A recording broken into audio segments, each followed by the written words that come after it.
Cuttings को लगाने के लिए मैंने ये प्लास्टिक का कंटेनर बनाया है, जो मैंने फिनॉइल की जो बोतल आती हैं उनके कंटेनर को काटा है और उसमें देखो ये बहुत सारे होल्स किए हैं। अब मैं इसके होल के ऊपर ये जो कपड़ा है इसको लगाऊंगी और उसके बाद में ही मैं पॉट सॉइल इसमें डालूंगी। तो वो मिक्सर जो मैं बनाऊंगी वो इसमें डालूंगी, उसके बाद ही मैं इसको कटिंग लगाऊंगी, तो जिससे इसका ड्रेनेज होल का जो सिस्टम है वो अच्छा बने रहे। से बढ़ लिया है और अनुपात वही है, 1% गार्डन सॉयल और 1 पार्ट मैंने इसमें लिया है वर्मी कंपोस्ट का और 1% मैंने इसमें लिया है कोकोपीट का। और इस तरह मैंने इसको और थोड़ा सा सेंट भी डाला हल्की सी, और इसके बाद में मैंने इसको यहाँ लगा लिया। इसमें हल्दी पाउडर डालूंगी और कुछ मैंने यहाँ पर लहसुन यानी कि जो लहसुन है उसकी कलियों का डाल दिया है ताकि इसमें फंगस नहीं लगे। इसके बाद में इसको पानी डालकर रख दिया है, देखो 2 मिनट में कैसा ये इसने पानी को सोख लिया है। इसके बाद हम इसमें कटिंग्स लगाएंगे पर्पल हार्ट की। तो ये मैं मिट्टी में लगा रही हूँ, आप चाहे मिट्टी में लगाओ या पानी में। तो आप जो मेन प्लांट है उससे कुछ ब्रांचेस जो लंबी हो रही हैं, आपको ध्यान है कि अनबैलेंस हो रहा है प्लांट, तो आप वहाँ से कटिंग्स को ऐसे ले सकते हो और फिर उसके बाद में आप उसको लगा सकते हो। तो मैं इसकी कुछ बढ़िया सी कटिंग्स लेती हूँ। रूट के पास से नोट एरिया होना चाहिए 2-3, और इस तरह मैंने ये 2-3 ब्रांचेस ले लिए हैं। देखो मेरे जो पर्पल हार्ट है मेन, इस पर भी कितने सारे फ्लावरिंग हो रहे हैं और सभी ब्रांचेस बहुत ही खुशनुमा हैं। और देखो हर ब्रांच पर मेरे कलियों में फ्लावरिंग बहुत ही शानदार हो रही है। मेरा ये प्लांट भी बहुत अच्छा चल रहा है, तो मैंने इसी मेन प्लांट से लिए हैं। और अब हम क्या करेंगे कि हम चाहे वाटर में लगाएं प्रोपोगेट करें या सॉइल में, तो हमेशा हमें क्या करना होता है, नीचे की लिप्स को हम रिमूव कर देंगे। हमने इसकी जो नीचे की ब्रांच हैं, ये जो लिप्स हैं इनको रिमूव कर दिया है कुछ एक को। तो आप एक ही जो ये टहनी है इससे आप एक से अधिक भी ले सकते हो। तो मैंने इसकी 2 कर ली हैं यहाँ से, एक नीचे की साइड से और एक ऊपर, और मैंने इसकी जो पत्तियाँ हैं उनको रिमूव कर लिया है।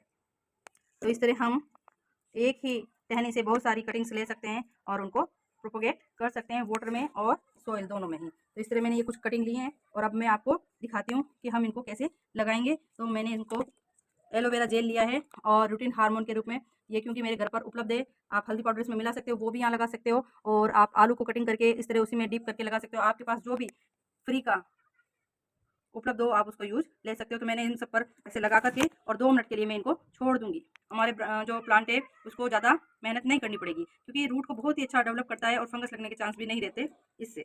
तो आप जितनी भी कटिंग्स लोगे तो उन सब की नीचे की जो लीव्स हैं उनको रिमूव करते रहिए और उसके बाद में ही आप लगाएं। और जो कटिंग लेते हो वो थोड़ी सी अच्छी सी आप लें जो थोड़ी विकसित हो। इनमें देखो ब्रांचेस में पानी स्टोर होता है, तो आपको अधिक पानी कभी भी नहीं देना चाहिए। अधिक पानी देने से ये प्लांट खराब हो जाता है। जब मिट्टी सूख जाए, जब इसको रिक्वायरमेंट हो तभी आप इसको पानी दें। साथ में इसको धूप की अच्छी रिक्वायरमेंट होती है, आप इसको फुल सुबह की धूप दें। सुबह से लेकर 12 बजे तक की धूप इसके लिए पर्याप्त है, 5-6 घंटे की। और आप इसे छाया में तो बिल्कुल भी नहीं रखें, चाहे सर्दी हो और चाहे गर्मी हो, क्योंकि इसको बिल्कुल छाया में रखने पर ये जो लीव्स हैं इसकी पर्पल से ग्रीन हो जाती हैं। कटिंग लेंगे उन सबको नीचे से उनकी पत्तियों को, उनकी लीव्स को रिमूव करते जाएंगे और उसके बाद हम ऐसे लगाते जाएंगे। और लगाने के बाद हम 2 मिनट के लिए इनको ऐसे ही छोड़ देंगे। सारी पत्तियों को रिमूव किया है और उसके बाद में अब इसको लगाना आपको बताऊंगी। आप चाहो कि आपकी कटिंग खराब ना हो तो ये इस तरह का रूटीन हार्मोन आपके घर में जो उपलब्ध हो उसको लगा के लगाओगे तो 100% जो है कटिंग्स वो सक्सेस होंगी। इसके अलावा भी आप अलग से जैसे रूटीन करके और जो थोड़ी सी जड़ें ग्रो हो जाएं पानी में या फिर उसमें, तब भी आप कर सकते हो। तो आप इनको, जैसे मैंने ये वाटर लिया है, पहले मैं आपको वाटर में दिखाऊंगी। इस पानी में, इस बोतल में देखो पानी है और पानी से हम इसको पूरा फिल कर देंगे। उसके बाद हम इसकी जो जड़ें हैं, जो कटिंग है, कटिंग्स को पानी में ऐसे डाल देंगे। तो क्या होगा कि कुछ दिनों बाद में इस पर अपने आप ही जड़ें निकल आएंगी, रूट्स अपने आप विकसित हो जाएंगी। मैं डाल देती हूँ और ये इस पर रख देती हूँ। इसके बाद में मैं इसकी जो रिजल्ट है उनको मैं भी देखूंगी और आपको भी दिखाऊंगी। इसके बाद रहा ये मिट्टी का मेथड, तो ये मैं हमेशा अपनाती हूँ और इस तरह तो मैंने हजारों कटिंग्स हमेशा मैं लगाती ही रहती हूँ। मेरा ये जो मदर प्लांट है, मैं पिछले साल 1 या 2 ब्रांच इसकी लेके आई थी और इसने मेरे देखो पूरे पॉट को कवर कर लिया। ये प्लास्टिक का ये बाल्टी उसी में मैंने लगाई थी। इसके बाद में मैंने इसको मिट्टी के ऐसे छोटे सकोरों में यानी करवों में लगाया, तो वहाँ भी मेरा ये सक्सेस हुआ। मैंने ऐसे टूटे फूटे जो सकोरे मुझे कहीं मिल गए पड़े हुए, तो मैंने उनमें लगाया, वहाँ भी सक्सेस हो गया और सब ब्रांचों पे अच्छी फ्लावरिंग हो रही है। इसी तरह मैंने प्लास्टिक की इस बोतल में लगाया तो ये इसमें भी लग गया। तो ये कोई इसका नहीं है कि इसको आप मिट्टी के गमले में लगाओगे तभी इसमें अच्छा फ्लावरिंग होगी या अच्छी ब्रांचेज आएंगी या ये घना होगा। आप जिसमें भी लगाओगे उसी में ये कम केयर में भी घना हो जाएगा। सिर्फ शर्त इतनी है कि आप इसे ओवर वाटरिंग कभी ना करें और बरसात में पानी में अधिक ना रखें, तब ये अपने आप ही ग्रो कर जाएगा। तो अब मैं इनको, आपको देखो इन पे एलोवेरा लगा हुआ है और मैंने छोड़ रखी थी, अब मैं इनको लगा लेती हूँ। तो सीधी सी है, इनको ऐसे करके आप थोड़ा सा फील कर लें, इसकी एयर जो है निकाल दें बिल्कुल मिट्टी की, और कटिंग्स को हिलने नहीं दें। लगाने के बाद में कटिंग ना हिले इस तरह का ध्यान रखें। ये मैंने ली और इनकी पूरी चारों तरफ से दबा दिया। जिससे इसकी जो है आसपास की एयर निकल जाए और एयर बॉक्स नहीं बने और इनमें कटिंग्स हिले नहीं। इसके बाद हम इसको छेड़ेंगे नहीं और इस कंटेनर को हम 2-3 दिन के लिए ऐसे ही रख देंगे तो ये बहुत जल्दी ही लग जाएगा।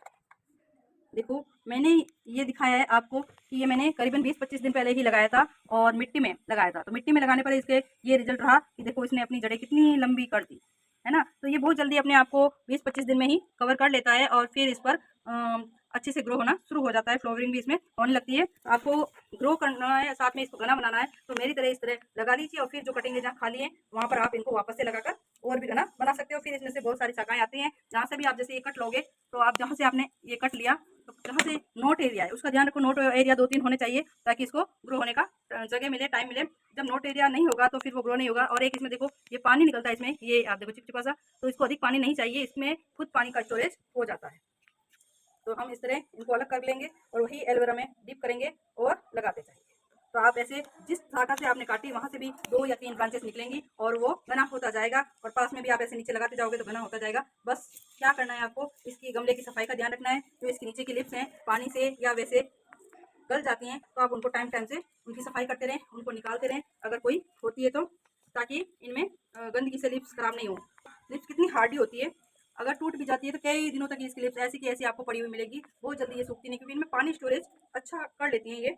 तो मैं आपको बता दूं, ये तो मैंने एलोवेरा जेल से लगाया, लेकिन कई बार मैं अपने गार्डन में आती हूँ और मुझे कोई टूटी हुई शाखा ब्रांच इसकी मिल जाती है या मेरा मन करता है और अधिक लंबी हो रही है, झुक रही है, तो मैं हाथ से ऐसे निकाल के कई बार ऐसी मिट्टी में दबा देती हूँ। तो भी मेरी जो शाखा है जो मैंने नहीं लगाई है बिना किसी प्रोटीन हार्मोन के, तो वो भी ग्रो हो जाती है। तो हार्डी प्लांट है कि आप एक बार भी कहीं से इसकी एक कटिंग ले आए तो ये फिर परमानेंट आपका साथ छोड़ेगा नहीं और बना रहेगा आपकी बगिया में। तो आप इसको ट्राई करें और जरूर लगाएं। इसके साथ इसका एक जो डिफरेंट रंग है ना, ये ग्रीन प्लांट के बीच में जब पड़ा रहता है पर्पल कलर का एक प्लांट है जिसमें ये अच्छे से ग्रो होता है तो बहुत ही प्यारा लुक देता है, बहुत ही शानदार लुक हो जाता है। अब आप ही देख लो इन ग्रीनरी के बीच में अगर मैं इसको एक को रख दूं यहाँ तो कितना प्यारा लुक दिख रहा है इसका। कहीं भी आप देख लो जहाँ रख दोगे बस वहीं बगिया में ये स्थान अलग से दिखेगा। तो आप इसको इस तरह लगा सकते हैं और मेरी तरह इस तरह भी लगा सकते हैं कि पहले इसकी जड़ को प्रोपोगेट कर लें और फिर उसको फिर से आप लगा लें। तो आप जैसे भी करोगे वैसे ही ये आपका साथ छोड़ेगा नहीं, बस आप तो इसको ट्राई करते रहिए। आपको मेरी वीडियो कैसी लगी? इसके मिक्सचर के लिए मैं आपको बता दूं, इसकी जो पॉट में आपको ड्रेनेज सिस्टम का एक तो बहुत ध्यान रखना है। पानी इसका स्टोरेज नहीं होना चाहिए, पानी निकलता रहे, डालें और एकदम बह गया निकल गया तो ये पॉट आपको सही होगा। इसके साथ इसकी सॉइल की बात करें तो सॉइल में इसका 1% हमें एक भाग हमें गार्डन सॉइल का ले सकते हैं, 1% यानी थोड़ा सा इसमें सैंड ले सकते हैं वर्मी कंपोस्ट और थोड़ा सा हम इसमें लेंगे कोकोपीट। तब हम इस मिक्सचर में लगाएंगे तो क्या होगी, इसकी जड़ें बहुत अच्छी सर्वाइव करेंगी और ये बहुत ही जल्दी आपका प्लांट पकड़ लेगा। अगर आपको लगता है कि इस पर पानी डालने से देखो स्पॉट से हो जाते हैं, न्यू शाखाओं पे तो नहीं हो रहे हैं लेकिन पुरानी जो शाखाएं उन पर ये पानी के धब्बे हो जाते हैं, तो आप क्या करो इसके ऊपर की शाखाओं की कटिंग करो फिर से नई लगा दो तो आपको जो नई शाखाएं आएंगी बिल्कुल एकदम प्लेन साफ आएंगी और बहुत ही सुंदर लगेगा। आप इसको हैंगिंग पॉट में भी लगा सकते हो और छोटे से छोटे प्लांटर में भी लगा सकते हो। मिट्टी के इस तरह छोटे प्लांटर में भी ट्राई कर सकते हो, ऐसे प्लास्टिक के पॉट में भी ट्राई कर सकते हो और वाटर के साथ इस तरह आप ऐसे भी लगा सकते हो। तो आपको जैसे उचित लगे आप वैसे इसको लगाएं। बहुत ही इजी टू ग्रो प्लांट है और ये एक समर का प्लांट है। सर्दियों में भले ही डोरमेंसी में चला जाए थोड़ा बहुत, लेकिन नहीं अगर आपने इसका प्रॉपर धूप का और वाटर का ध्यान रखा तो ये सर्दियों में भी ऐसे ही अच्छा चलता रहता है। एक ये साल भर चलने वाला प्लांट है जो आपने एक बार लगा दिया तो आपकी बगिया से कभी नहीं मरने वाला जब तक कि आप इसको उखाड़ कर नहीं फेंक देते या जब तक आप इसको मारना नहीं चाहोगे। तो एक बार लगा लोगे तो सालों साल ये में हमेशा बना रहेगा और इसी तरह आपका सुंदर लुक देगा।